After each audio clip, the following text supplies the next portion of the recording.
Two best scanning apps for Android. Hi everyone, I'm here to assist you today. Without any delay, let's jump right in.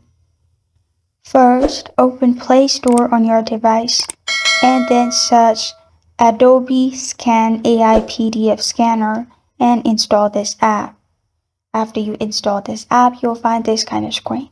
In here, you'll find different options for whiteboard, book, document, ID card, and also business card. Select the one you prefer and simply take a picture. After that, you can edit it if you want. If not, you can press on Save PDF and save. This is one of the apps. Second app is Swift Scan. You can get this on Play Store as well. After you install this app and open, you will find this kind of screen.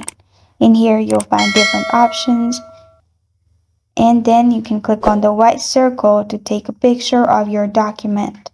After you do that, it will scan, and you will also find edit options at the bottom. Edit as you want, then press on Save at the top right corner of your screen.